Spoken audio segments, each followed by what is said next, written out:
As we've been reporting for nearly a week, the international community has struggled to get much-needed aid to desperate Haitians right across the quake-ravaged country. But whilst the distribution of help remains a challenge, the collection of private philanthropy has been remarkably efficient. And it's giving by text message which is the engine of that success. Jane O'Brien has the details. Food, clothes and medical supplies arriving at Haiti's airport. Part of the record-breaking international response to the cry for help. But it's money that's needed most. This sign outside the Haitian embassy in Washington begs people not to drop off goods, just cash. And around the world, technology has enabled people to do just that, raising funds at a level never before seen. In 2004, text messages raised $250,000 for the Asian tsunami. The following year, that total was nearly doubled for victims of Hurricane Katrina. But in under a week, text messages alone have netted more than $22 million for Haiti. The ease of donating cash simply by sending a text has reaped enormous benefits. Red Cross appeals broadcast during the NFL playoff games prompted millions of text donations. We can help the American Red Cross as it delivers the food, water, and medicine that can save lives. Donate $10 by texting Haiti to 90999. It was easier just to text because it just got billed to my account, so it was the easiest method. Once people begin to establish maybe codes, if Red Cross has a consistent code that everybody knows, it's going to happen a lot more. People like me won't doubt it anymore. We know it's not a scam, that it's legitimate. The speed at which money has been raised is another testament to the power of social networking and has huge implications for collecting aid in future disasters. It's very exciting about this technology, but I don't think anybody's figured out how to keep it going in a really sustainable way. And what we see fundraisers all over the place now considering is, okay, what do we do next? We raise this money, but how do we keep people engaged and giving? And that's what's going to be studied over the next year. But the same technology is attracting scammers. The FBI is warning donors to watch out for hundreds of fake websites and emails. One cybersecurity firm says that the number of suspicious links has risen by 400% in the last few days. Aid agencies may be taking advantage of the internet, but so too are crooks. Jane O'Brien, BBC News, Washington. And joining me now to discuss the push for aid and how it's all coming in is Nan Bazard. She's the Senior Director of International Response and Programs for the American Red Cross. Nan, we heard there from 500,000 to 22 million in just a few years. Did even the people at the American Red Cross, the fundraising experts, have any idea just what a force texting would be? Even with our very young and forward-thinking team, no. They have been overwhelmed. Of the $127 million that the American Red Cross has raised to date for the Haiti operation, 25 million of that has come through text messaging. And I just want to say that I think how anyone might analyze it, to me what it says is people around the world and the American public want to give. They want to give fast. They want to give responsibly. And cash, we know, is the best. So instead of that bag of groceries or used clothing, which comes from the same desire to help, that cash is the way to go. And even people that are giving small amounts, those young people who can only afford $10, for example, even they want to know where their money's going. Break it down for us. Of that $10, how much is actually getting to somebody who needs it in Haiti? First, it's important for everyone to know that 100% of that $10 is going to Haiti. After that, for the American Red Cross, 91 cents of every dollar goes into our operation. Right, so you're saying that if you give $10, that $10 in its entirety is getting to somebody in Haiti? It is. As I said, 91 cents of it, well, whatever it is, you have 91 cents of each of those dollars is going to the operation, 100% to Haiti. What's important is to know we've already spent, of the $127 million that we've raised, 34 million has gone out the door. 3 million meals, 1 million sachets of water purification, family kits, hygiene kits, tents, tarps, cooking sets, washing. This is all out the door. Field hospitals are being set up. Nan, we heard there in that report the question about what happens now. People are giving an awful lot now. They are seeing this on their television screens every night. In 3 months, Haiti's still going to need money. Do you think people are going to carry on being generous? How are you going to keep the momentum going in this fundraising effort?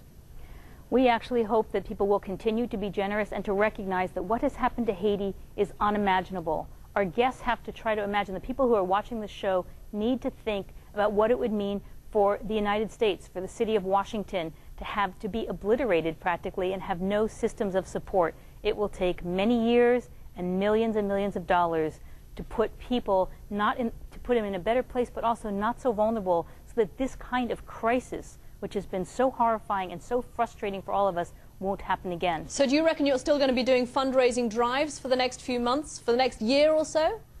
You know, I don't know. I'm so involved with the operation right now. Our focus is on getting our relief supplies out, having our team be secure. We did wonderful distributions today. We just got off the phone with our staff, and they just came back from a very safe, calm, supportive distribution, because people are working closely with the Red Cross and trust us. That's our focus, is to get our materials out, get the field hospital set up, get those meals delivered, get the water purification tablets out, get the water treatment plants out. That's our focus at this point. Okay, Nan Bazar, good luck with the fundraising and good luck with the operation on the ground too. Thanks so much for joining us. And there is much more ahead. Welcome. Almost a week after the devastating earthquake, this is still a nation shattered. There are still questions about its viable future, and they are still counting the dead. Is it 100,000? Is it 150,000? Is it possibly 200,000, as the president here has at one stage suggested? To be honest, no one really knows. What we do know is that there is now a massive international aid effort at the airport about a mile from here, with lots of water and food and medical supplies being distributed by truck and by helicopter. We also know that there is widespread looting in the city and only, so far, sporadic violence. And Bill Clinton flew into town today with money, relief, and a very personal commitment to an island that he is particularly fond of. And you can hear more of my interview with him in a short while. But meanwhile, let's focus on the monumental struggle between patience and fear that has gripped this city and this nation. A struggle with no certain outcome yet. And a quick warning, in my report there will be some disturbing images. At night, Port-au-Prince is a place inhabited by shadows and haunted by a growing list of fears. For security, for food, for the simple business of survival. This is one of the dozens of caravanserais that have sprung up all over the capital since the earthquake. This one is tantalizingly close to the airport, where all the aid is flying in. They can hear the planes land, but they have yet to see any of the cargo. Est-ce que tu as reçu de l'aide? No. Have you received any help? I asked David. No, he said. Nothing. But even if aid will trickle in, is there even a future for a capital that has become a tent city? Here's the camp outside the crushed White House, the president's former home. His citizens left very much to their own resources. Here's the one in Pétionville. The square is named after one of the former slaves turned rebel leaders who defeated the French 2 centuries ago and founded the second oldest republic in the hemisphere. But the dignity of Haiti's past is long forgotten. Until last Tuesday, this was one of the richest neighborhoods, up in the breezy hills. For Josephine, a journalist with one of the local papers, the sky is now the roof over her head. What about your house? My house is gone. gone, yeah. How long will you stay here?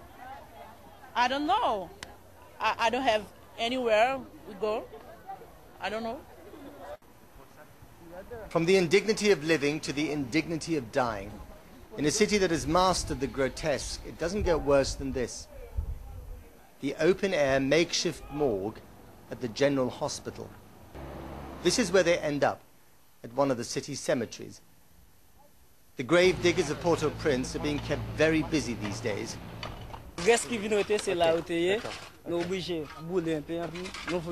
So Charles is one of the chief grave diggers here, and what he's just explained to me is that there are 300 bodies in this mass grave here, and the way they did it is they burnt them first of all. You can still see how the ground is blackened here. This is where they burnt them. There was a kind of makeshift funeral pyre, and then they put the burnt, half-burnt bodies into this hole here.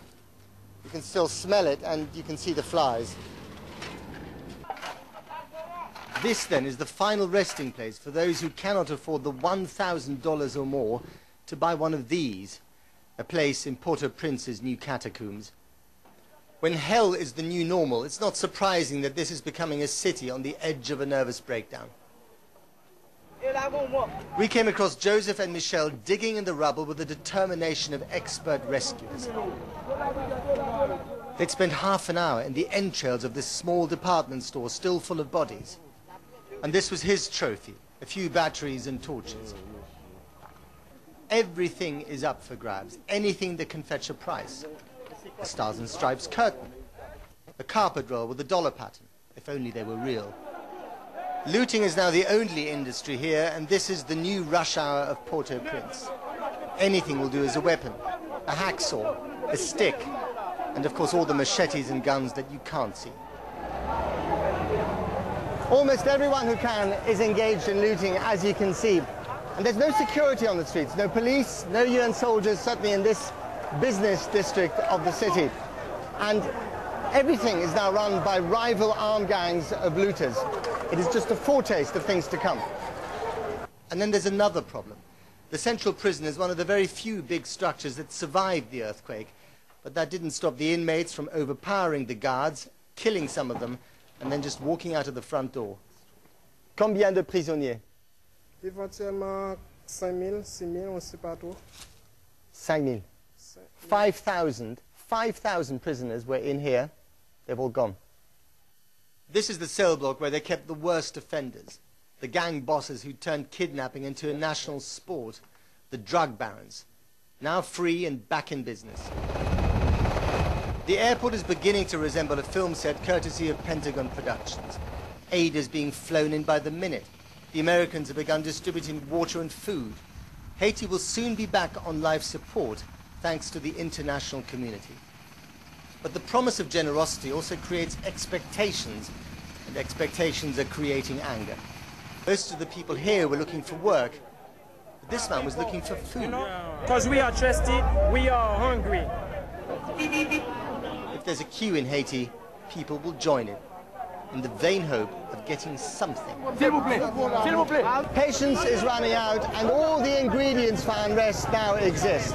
At this gate alone, there are perhaps 2,000 or 3,000 people expecting some sort of work, a whole city of destitute hoping for help. And at the same time, of course, you have a substantial criminal element and a history of violence. None of this bodes well for Haiti.